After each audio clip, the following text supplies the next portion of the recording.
जय भोलेनाथ मित्रों, एक बार फिर से आप सभी का स्वागत है। आज की जो कथा है बहुत ही प्रशंसनीय है। दोस्तों, आज की कथा में हम सभी जानेंगे कि इस महाशिवरात्रि पर गाय की पूजा कैसे करें। मित्रों, भगवान शिव की पूजा से पहले गाय की पूजा को महत्व दिया गया है। आज की कथा आप सभी के लिए और एक अवसर जो कई वर्षों में एक बार आता है। मित्रों, आपका ज्यादा समय नष्ट न करते हुए कथा को प्रारंभ करते हैं। बहुत समय पहले की बात है। शिवपुर एक छोटा सा सुंदर और हरा भरा गांव था। इस गांव में भोला नाम का एक गरीब किसान रहता था। भोला का घर मिट्टी और फूस से बना हुआ था, जिसमें उसकी पत्नी और दो छोटे बच्चे रहते थे। उसका जीवन बहुत साधारण था, लेकिन उसमें संतोष की भावना थी। उसके पास कुछ बीघा जमीन थी, जिस पर वह खेती करता और जैसे तैसे अपने परिवार का पेट भरता। हालांकि भोला मेहनती और ईमानदार था, लेकिन प्रकृति की मार ने उसकी खेती को प्रभावित कर दिया था। कभी सूखा पड़ जाता तो कभी अधिक वर्षा से फसल बर्बाद हो जाती। इन परिस्थितियों के कारण उसकी आर्थिक स्थिति बेहद खराब हो चुकी थी। उसके पास न अच्छे कपड़े थे, न कोई संपत्ति और न ही धन संपदा। परंतु इन सभी कठिनाइयों के बावजूद उसकी आस्था भगवान शिव में अटूट थी। भोला बचपन से ही भगवान शिव का परम भक्त था। उसकी मां ने उसे बताया था कि शिवजी बहुत दयालु हैं और सच्चे मन से पूजा करने वालों की हर इच्छा पूरी करते हैं। यही कारण था कि भोला का विश्वास भगवान शिव में दिन ब दिन गहरा होता चला गया। हर सुबह सूरज उगने से पहले वह पास के शिव मंदिर जाता। वहां जाकर शिवलिंग पर जल और बेलपत्र चढ़ाता और एयूएम नमः शिवाय का जाप करता। फिर दिन भर अपने खेत में काम करता और शाम को घर लौटकर परिवार के साथ समय बिताता। जब भी उसे समय मिलता, वह शिव पुराण या कोई धार्मिक कथा सुनता और भगवान शिव की स्तुति करता। भोला के लिए महाशिवरात्रि सबसे पावन दिन था। वह इस दिन का साल भर इंतजार करता।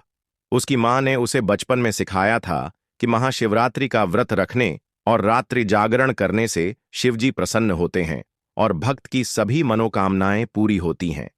यही कारण था कि वह इस दिन बड़े ही श्रद्धा और प्रेम से उपवास करता। हालांकि उसके पास पूजा के लिए महंगे प्रसाद या चढ़ावे नहीं होते थे, फिर भी वह पूरे मन और भक्ति से जो कुछ भी संभव हो शिव जी को अर्पित करता। कभी बेलपत्र, कभी जल और कभी घर में बने हुए चावल या गुड़ से बनी मिठाई। उसे विश्वास था कि शिवजी को उसकी भावना प्रिय है, न कि कोई महंगी वस्तु। परंतु इस बार उसकी चिंता बढ़ गई थी। महाशिवरात्रि पास आ रही थी और उसके पास इतना भी धन नहीं था कि वह पूजा की तैयारी कर सके। खेत में सूखा पड़ा था, खाने को मुश्किल से अनाज था और परिवार भी तंगी में जी रहा था। उसके मन में चिंता थी, इस बार मैं शिवजी की पूजा कैसे करूंगा। फिर भी उसने निश्चय किया कि चाहे कुछ भी हो जाए, वह महाशिवरात्रि का व्रत अवश्य करेगा और पूरी श्रद्धा से भगवान शिव की आराधना करेगा। उसे विश्वास था कि शिवजी उसके मन की पीड़ा समझेंगे और उसकी भक्ति को स्वीकार करेंगे। यह सोचकर उसने अपने खेत में और अधिक मेहनत करनी शुरू कर दी, ताकि कुछ पैसे इकट्ठे हो सकें और वह पूजा की सामग्री खरीद सके। लेकिन भाग्य को शायद कुछ और ही मंजूर था। महाशिवरात्रि से 3 दिन पहले की बात थी। भोला खेत में काम कर रहा था। तेज धूप थी, लेकिन वह बिना रुके मेहनत कर रहा था। उसकी उम्मीद थी कि किसी तरह फसल थोड़ी ठीक हो जाए और वह अपनी आर्थिक स्थिति सुधार सके। दोपहर में जब वह घर लौट रहा था, तो रास्ते में एक बहुत ही कमजोर, भूखी और थकी हुई गाय दिखी। उसका शरीर बिल्कुल सूख चुका था, पसलियां साफ दिख रही थीं और आंखों में एक अजीब सी उदासी थी। ऐसा लग रहा था जैसे वह कई दिनों से भूखी हो। भोला को गाय की यह हालत देखकर बहुत दुख हुआ। उसने सोचा, भगवान शिव को गौ माता अत्यंत प्रिय हैं। अगर मैं इनकी सेवा करूं तो यह भी एक तरह से महादेव की भक्ति ही होगी।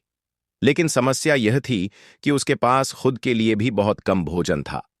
फिर भी उसने बिना सोचे समझे अपने झोले से थोड़ा सा चारा निकाला और गाय को खिलाया। गाय बड़ी श्रद्धा से खाने लगी। उसे ऐसा लगा जैसे उसने बहुत दिनों बाद कुछ खाया हो।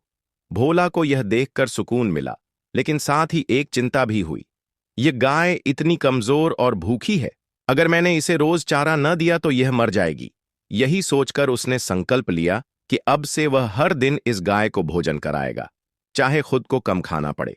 इसके बाद वह प्रतिदिन अपनी छोटी सी झोपड़ी के पास गाय को बुलाता, उसे भोजन कराता और प्यार से सहलाता। धीरे धीरे गाय की हालत सुधरने लगी। शरीर में थोड़ा बल आ गया और उसकी आंखों में नई चमक दिखने लगी। भोला को इस सेवा में असीम शांति मिलती थी। आखिरकार महाशिवरात्रि का पावन दिन आ गया। भोला ने पूरे श्रद्धा भाव से व्रत रखा और मंदिर जाकर शिवलिंग का जलाभिषेक किया। उसके पास ज्यादा सामग्री नहीं थी, लेकिन उसने बेलपत्र, धतूरा और घर में रखे थोड़े से गुड़ और चावल का भोग अर्पित किया। उसके मन में बस एक ही इच्छा थी, भगवान शिव मेरे इस छोटे से प्रयास को स्वीकार करें। रात भर वह मंदिर में भजन कीर्तन में शामिल हुआ और शिवजी की स्तुति करता रहा। जब रात का अंतिम प्रहर आया, तब भोला पूरी तरह ध्यान में बैठा था। तभी उसे अपने खेत की ओर से एक दिव्य प्रकाश दिखाई दिया।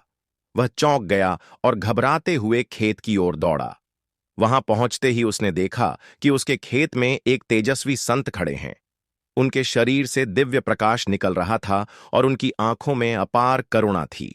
भोला घुटनों के बल गिर पड़ा और हाथ जोड़कर बोला, हे महात्मा, आप कौन हैं और यहां क्यों आए हैं? संत ने मुस्कुराकर कहा, भोला, तुमने निस्वार्थ भाव से गौ माता की सेवा की है। भगवान शिव तुमसे अत्यंत प्रसन्न हैं।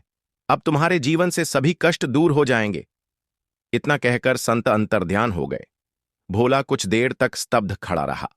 उसे समझ नहीं आया कि यह सपना था या हकीकत, लेकिन तभी उसे कुछ अजीब महसूस हुआ। सुबह होते ही जब भोला अपने खेत में पहुंचा, तो उसकी आंखें आश्चर्य से फटी रह गईं। जो खेत कल तक सूखा पड़ा था, वहां अब हरी भरी फसल लहलहा रही थी।